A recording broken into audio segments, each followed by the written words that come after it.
जुर्म कभी एक पल में पैदा नहीं होता, ये धीरे धीरे पनपता है, कभी किसी सोच में तो कभी किसी लालच में या फिर किसी के टूटे हुए भरोसे में।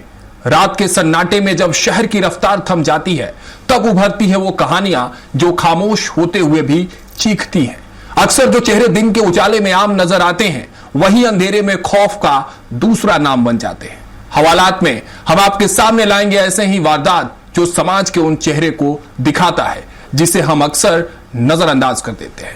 नमस्कार, मैं हूं आपके साथ राघवेंद्र और आप देख रहे हैं स्वराज एक्सप्रेस की खास पेशकश हवालात, जहां हर कहानी खोलती है जुर्म का असली चेहरा।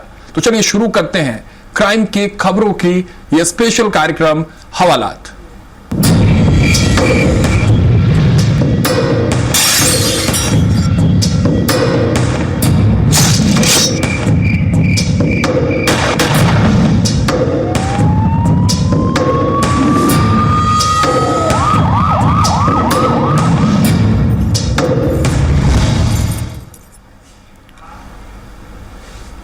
एक मां जो अपने बच्चे को 9 महीने अपने कोख में पालती है, अपनी भूख बुलाकर उसका पेट भरती है। क्या कोई बेटा उसी मां का कातिल बन सकता है क्या? उत्तर प्रदेश के बांदा से एक ऐसी ही दिल दहला देने वाली वारदात सामने आई है जिसने रिश्तों को तार तार कर दिया है। यहां शराब के नशे में धूत एक कलयुगी बेटे ने अपनी 75 साल की बूढ़ी मां के सिर्फ इसलिए जान ले ली क्योंकि मां ने उसे शराब पीने के लिए पैसे देने से इंकार कर दिया था। ममता का कत्ल करने वाले शराबी बेटे को अब पुलिस ने हवालात की सलाखों के पीछे पहुंचा दिया है। देखिए बांदा से हमारी खास रिपोर्ट। बांदा में रिश्तों का कत्ल, नशेड़ी बेटे ने ली मां की जान। शराब के चंद रुपयों के लिए कलयुगी बेटा बना जल्लाद। नशे के दानव ने उजाड़ा घर, ममता का हुआ दर्दनाक अंत। फॉरेंसिक टीम ने घटनास्थल से जुटाए अहम सबूत। उत्तर प्रदेश के बांदा जनपद से एक ऐसी रोंगटे खड़े कर देने वाली वारदात सामने आई जिसने कलयुग में रिश्तों की मर्यादा को तार तार कर दिया है। घटना देहात कोतवाली क्षेत्र के अंतर्गत आने वाले गुरेह गांव की है, जहां सोमवार 8 जून 2026 की शाम को ममता का बेरहमी से कत्ल कर दिया गया। गांव में रहने वाले 45 वर्षीय पप्पू बेहद शातिर और आदतन नशेड़ी किस्म का व्यक्ति था, जो कोई कामकाज नहीं करता था और दिन रात सिर्फ शराब के नशे में डूबा रहता था। वे अपनी इस लत को पूरा करने के लिए आए दिन घर में कोहराम मचाता था। उसका बूढ़ा पिता मुनुआ किसी तरह मेहनत मजदूरी करके अपने परिवार का पेट पालता था, लेकिन पप्पू अक्सर अपनी 75 वर्षीय बुजुर्ग मां रामबाई से शराब खरीदने के लिए पैसों की मांग करता था और पैसे न मिलने पर उनके साथ गाली गलौज और मारपीट पर उतारू हो जाता था। मुनुबा का यह भी गंभीर आरोप है कि पड़ोस के ही कुछ अराजक तत्वों ने उनके बेटे को शराब की इस गंदी लत में धकेला और घटना के दिन भी उसे जरूरत से ज्यादा शराब पिलाकर घर की तरफ उकसा कर भेजा था। 8 जून की इस काली शाम को भी यही खूनी खेल दोबारा शुरू हुआ, जब पप्पू बाजार से शराब के नशे में पूरी तरह धुत होकर लड़खड़ाते कदमों से घर लौटा। नशे की अत्यधिक मात्रा के कारण उसका खुद के दिमाग पर कोई काबू नहीं था और उसे और भी ज्यादा शराब पीनी थी। वह सीधे अपनी बुजुर्ग मां के पास पहुंचा और बेहद आक्रामक अंदाज में चीखते चिल्लाते हुए शराब के लिए पैसों की मांग करने लगा। बूढ़ी मां, जो पहले से ही बेटे की इस काली करतूत से पूरी तरह तकलीफ में आ चुकी थी और घर की तंगहाली से परेशान थी, उन्होंने इस बार पैसे देने से साफ इनकार कर दिया। मां का ये इनकार उस कलयुगी बेटे के अहंकार और नशे की सनक पर चोट कर गया। नशे के दानव ने उसके सोचने समझने की शक्ति को पूरी तरह खत्म कर दिया। पैसे न मिलने से बौखलाए पप्पू ने आओ देखा न ताओ और गुस्से में आग बबूला होकर अपनी ही बुजुर्ग जन्नी पर जानलेवा हमला कर दिया। पप्पू ने अपनी 75 वर्ष की बेबस मां को इतनी बेरहमी और पूरी ताकत से पीछे की तरफ धक्का दिया कि बुजुर्ग महिला खुद को संभाल नहीं पाई। वे बेहद तेज रफ्तार में पीछे की ओर जाकर सीधे घर के पक्के कंक्रीट वाले फर्श पर गिर पड़ी।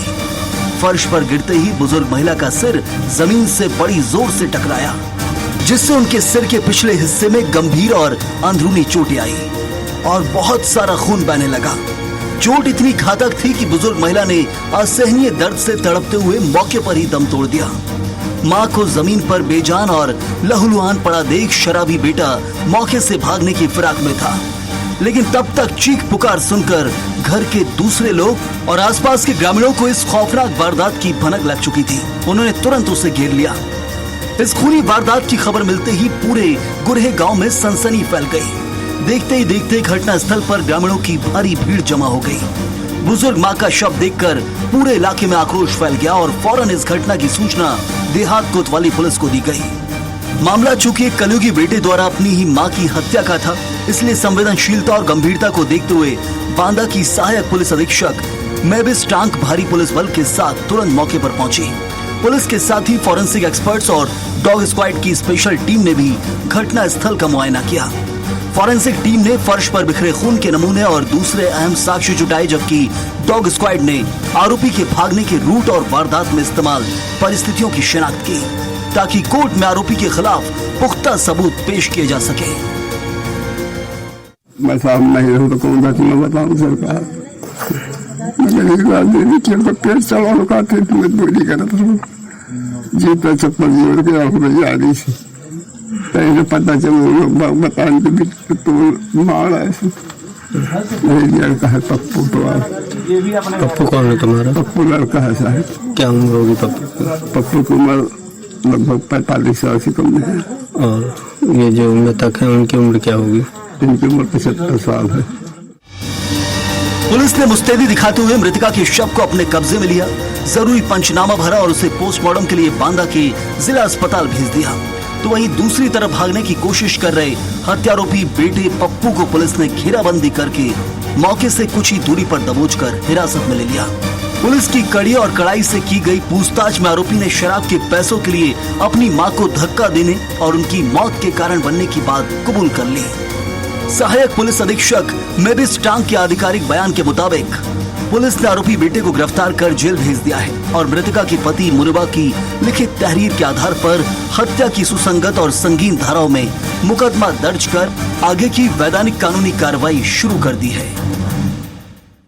जनपद बांदा के थाना कोतवाली देहात से सूचना प्राप्त हुई कि एक व्यक्ति जो कि शराब के नशे में था, वो अपनी मां से शराब के लिए पैसे मांगने के लिए बहस कर रहा था। इसी बहस के दौरान उसने अपनी 75 साल की वृद्ध मां को धक्का दे दिया और उसकी मां की मौके पर ही मृत्यु हो गई। इस मामले में समीचीन धाराओं में अभियोग पंजीकृत कर लिया गया है और अभियुक्त को भी हिरासत में ले लिया गया और माननीय न्यायालय के समक्ष उसे प्रस्तुत किया जा रहा है। आगे की विधिक कार्रवाई प्रस्तुत है। इस दिल दहला देने वाली घटना ने पूरे बांदा को झकझोर कर रख दिया कि कैसे एक बोतल शराब के चंद रुपयों की खातिर एक बेटे ने अपनी ही जननी की जान ले ली। युगित बेटे ने की मां की हत्या, शराब की नशे में मां को दिया धक्का, धक्का के बाद मां की हुई मौत, मौत के बाद पुलिस ने किया युवक को गिरफ्तार। मामला देहात कोतवाली अंतर्गत गुरेह गांव का है। बांदा से हवालात के लिए रोहित कुमार द्विवेदी की रिपोर्ट। एक किसान दिन रात खून पसीना बहाकर फसल उगाता है ताकि अपने परिवार का पेट पाल सके, लेकिन जब उसी की गाढ़ी कमाई उसकी लहलहाती फसल को दबंगों के पैरों तले रौंद दिया जाए और इंसाफ की गुहार लगाने पर भी सिस्टम बहरा हो जाए, तो वो बेबस किसान आखिर क्या करे। आज हवालात में कहानी मध्य प्रदेश के गुना जिले की, जहां एक किसान ने न्याय न मिलने से टूटकर मौत को गले लगा लिया। सुबह जिसे सिस्टम से इंसाफ की उम्मीद थी, शाम को उसी ने जहर खा लिया। आखिर अन्नदाता को इस आत्मघाती कदम के लिए किसने मजबूर किया, देखिए इस रिपोर्ट में। दबंगाई के आगे सिस्टम लाचार, अन्नदाता ने किया आत्मघाती वार। सुबह दफ्तरों में न्याय की भीख, शाम को चुन ली मौत की चीख। इंसाफ के लिए सड़क पर लाश, हनुमान चौराहे पर फूटा गुस्सा बेहिसाब। क्या गुना पुलिस दे पाएगी न्याय या फाइलों में दफन हो जाएगी जान।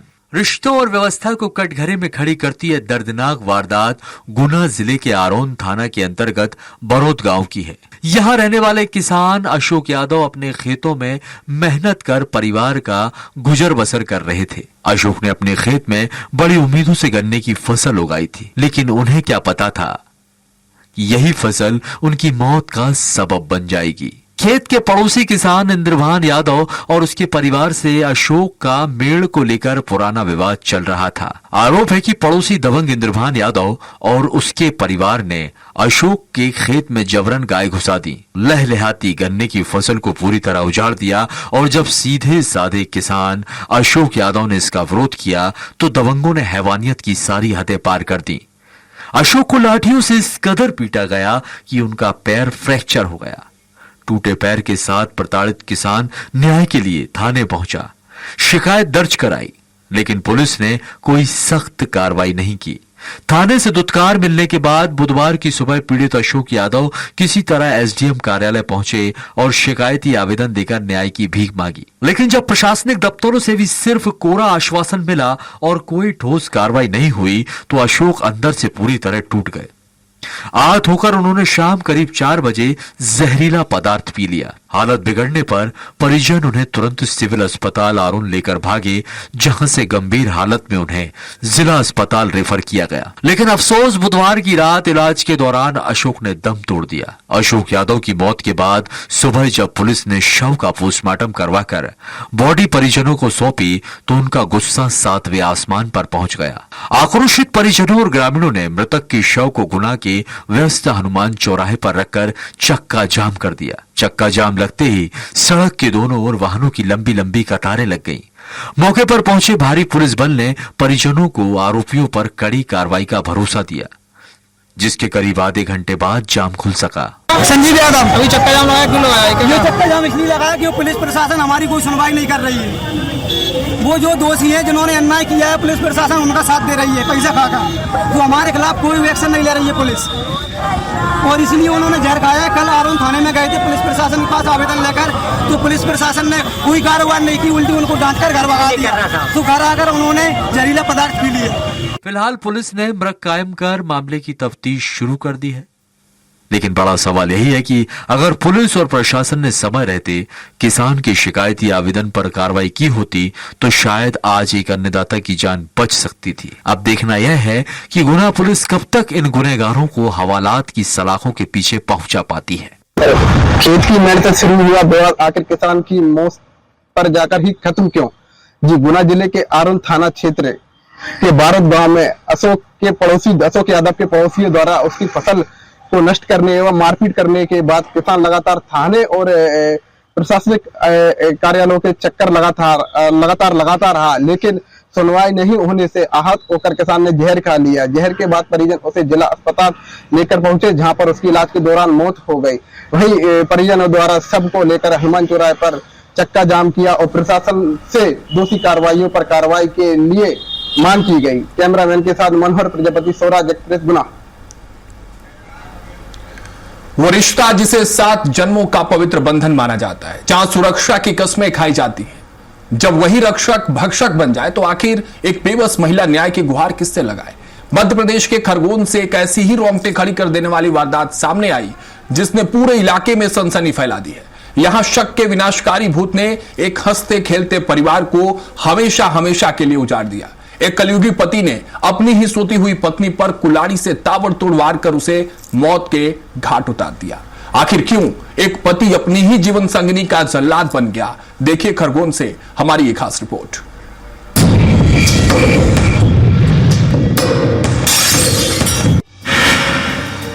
खरगोन में रोंगटे खड़े कर देने वाला हत्याकांड। 50 वर्षीय सईदी बाई की कुल्हाड़ी से नृशंस हत्या। बेबस पत्नी को संभलने तक का नहीं मिला मौका। अंधेरे का फायदा उठाकर भागा कातिल विसन। मध्य प्रदेश के खरगोन जनपद से एक ऐसी सनसनीखेज और रोंगटे खड़े कर देने वाली खूनी वारदात सामने आई है जिसने 7 जन्मों के पवित्र बंधन और समाज की कानून व्यवस्था को पूरी तरह झकझोर कर रख दिया है। घटना विस्टान थाना क्षेत्र के अंतर्गत आने वाले सुदर गांव गलतार की है, जहां देर रात करीब 1 बजे की सन्नाटे में एक घर के भीतर रक्षा की भक्षक बन गया। गांव में रहने वाला विसन नामक शख्स एक बेहद शकी और आक्रामक मिजाज का व्यक्ति है, जो लंबे समय से अपनी 50 वर्षीय पत्नी सईदी बाई के चरित्र पर बेवजह ही शंका करता था। शक की ये बीमारी बिसन के दिमाग पर इस कदर हावी हो चुकी थी कि इसी बात को लेकर घर में आए दिन दोनों के बीच भयानक विवाद, गाली गलौज और मारपीट होती रहती थी। घर के बच्चे अपने पिता की इस हिंसक सनक से हमेशा डरे सहमे रहते थे, लेकिन किसी ने सपने में भी नहीं सोचा था कि चरित्र पर किए जाने वाला ये मामूली सा शक एक दिन हत्या की वजह बन जाएगा। वारदात वाली रात को भी घर का माहौल बेहद तनावपूर्ण था, लेकिन रात ढलने के बाद सईदी बाई हमेशा की तरह अपने घर के कमरे में सो गई। तभी आधी रात को करीब 1 बजे बिसन के सिर पर शक का खूनी भूत सवार हो गया। उसने अपनी सोती हुई पत्नी को हमेशा के लिए खामोश करने की एक खौफनाक साजिश रची और घर के कोने में रखी एक बेहद धारदार कुल्हाड़ी उठा ली। बिसन दबे पांव सोती हुई पत्नी के पास पहुंचा और बिना संकोच किए भारी कुल्हाड़ी से सईदी बाई के ऊपर ताबड़तोड़ जानलेवा हमले करने शुरू कर दिए। वह लगातार कुल्हाड़ी से अपनी पत्नी की गर्दन और सीने पर एक के बाद एक कई वार करता गया। नींद में होने के कारण बेबस महिला को संभलने या शोर मचाने तक का मौका नहीं मिला। कुल्हाड़ी के गहरे और जानलेवा घाव की वजह से अत्यधिक मात्रा बहुत ज्यादा खून बह गया, जिसके चलते 50 वर्षीय सईदी बाई ने तड़प तड़प कर बिस्तर पर ही दम तोड़ दिया। इस रोंगटे खड़े कर देने वाली वारदात को अंजाम देने के बाद हत्यारा पति बिसन हाथ में खून से सनी कुल्हाड़ी लेकर और अंधेरे का फायदा उठाकर मौके से तुरंत फरार हो गया। सुबह होते ही जब मृतका के बच्चों और आसपास के ग्रामीणों ने कमरे के भीतर सईदी बाई का खून से लथपथ शव देखा तो पूरे गांव में हड़कंप मच गया और चीख पुकार शुरू हो गई। इस खूनी वारदात की सूचना फौरन बिस्टान थाना पुलिस को दी गई। मामला चूंकि एक पति द्वारा पत्नी की कुल्हाड़ी से काटकर नृशंस हत्या का था, इसलिए गंभीरता को देखते हुए बिस्टान थाने के उप निरीक्षक सुदामा भूने भारी पुलिस बल के साथ मौके पर पहुंचे। पुलिस ने वारदात वाली जगह की बारीकी से घेराबंदी की, जरूरी साक्ष्य उठाया और शव को अपने कब्जे में लेकर पंचनामा तैयार किया, जिसके बाद मृतका के शव का पोस्टमार्टम के लिए खरगोन के जिला अस्पताल भिजवाया गया। की लड़की कमल भिलाला है, ग्राम गलतार का। उसने आके FIR कराई कि उसके पापा बिशन उसकी मम्मी पे चरित्र शंका करता था। उसी बात को लेकर रात को करीब 1 बजे कुल्हाड़ी से वार करके उनकी हत्या कर दी। प्रारंभिक तो अभी पूछताछ में यही आया है कि उसकी मृतिका के चरित्र पर शंका करता था। उस बात को लेकर मनमुटाव, बीच में पहले भी कुछ विवाद हुए थे इनके, लेकिन वो क्या बड़े बड़े बच्चे हो गए तो आपस में समझा के उसको भेज देते थे। ये तो उसी बात को लेकर रात में उसको सोते हुए कुल्हाड़ी सीने वेने में चोट है उसको गंभीर। इस मामले में पुलिस ने त्वरित कार्रवाई करते हुए मृतका के पुत्र कमल की लिखित शिकायत के आधार पर आरोपी पिता बिसन के खिलाफ IPC धाराओं में हत्या का संगीन मुकदमा दर्ज कर लिया है। मृतका की बेटी रैना ने पुलिस को दिया और अपने बयान में साफ तौर पर इस बात का जिक्र किया है कि उसके पिता हमेशा मां के चरित्र पर झूठी शंका करते थे और इसी शक की सनक में उन्होंने मां की जान ले ली। बिस्टान पुलिस थाने के उप निरीक्षक सुदामा मोरे के आधिकारिक बयान के मुताबिक प्रारंभिक जांच और परिजनों के बयान से पूरी तरह स्पष्ट हो चुका है कि यह हत्या सिर्फ और सिर्फ चरित्र शंका के चलते की गई है। फिलहाल पुलिस ने फरार आरोपी बिसन की घेराबंदी और उसकी त्वरित गिरफ्तारी के लिए पुलिस की विशेष टीमें गठित की हैं और संभावित ठिकानों पर दबिश दी जा रही है। वो शक करते थे, कोई भी घर पे आ रहा है, जा रहा है, किसी से बातचीत हो रही है, वो तो शक करना। वो शक के आधार पर हमेशा उनको टॉर्चर करते थे, मारते पीटते थे। कई बार टॉर्चर किया है, हमारे सामने भी बहुत मारा कुटी करे। इसी कारण से उन्होंने अभी भी ये इतने बड़ा गुनाह कर दिया है। उन्होंने कुल्हाड़ी से गर्दन काट दी, गला काट दिया है। कई बार समझाया, सारे मेरे मामा पक्ष ने भी समझाया, गांव वालों ने भी समझाया, भाइयों ने भी समझाया, उनकी बहनों ने भी समझाया, सभी ने समझाया उनको, कई बार समझाया, लेकिन उन्हें कभी समझ में ही नहीं आया। खरगोन की इस दिल दहला देने वाली घटना ने एक बार फिर साबित कर दिया कि जब शक अंधा हो जाता है तो अपनों का ही खून बहाने से पीछे नहीं हटता। खरगोन जिले के बिस्टान थाना क्षेत्र अंतर्गत ग्राम गलतार में एक दिल दहला देने वाला मामला सामने आया है, जिसमें रिश्तों को शर्मसार किया है। जी हां, पति ने ही अपनी पत्नी की चरित्र के शंका के चलते कुल्हाड़ी से मौत के घाट उतार दिया। पत्नी के सोती हुई पत्नी के सीने पे और गर्दन पर वार कर पत्नी को मौत के घाट उतारा। मौके पर ही पत्नी ने दम तोड़ दिया और आरोपी पति मौके से फरार हो गया। जब इस घटना की सूचना पुलिस को मिली तो मौके पर पुलिस पहुंची और शव को पोस्टमार्टम के लिए जिला अस्पताल पहुंचाया गया, जहां पुलिस अब मामले की पूरी तरह से जांच कर रही है। स्वराज एक्सप्रेस के लिए खरगोन से रविंद्र परमार की रिपोर्ट। तो देखा आपने कैसे कहीं कोई एक छोटी सी लापरवाही, एक पल का लालच या रिश्तों में एक पल का शक जिंदगी को बर्बाद कर सकता है। याद रखिए, कानून की नजर से कोई नहीं बच पाया है। अगर आप सुरक्षित रहना चाहते हैं तो सावधान रहिए, सतर्क रहिए। हम फिर लौटेंगे नई कहानियों, नए खुलासों के साथ हवालात में। आज के लिए बस इतना ही। देश और दुनिया की तमाम खबरों के लिए आप देखते रहिए स्वराज एक्सप्रेस। मुझे दीजिए इजाजत। नमस्कार।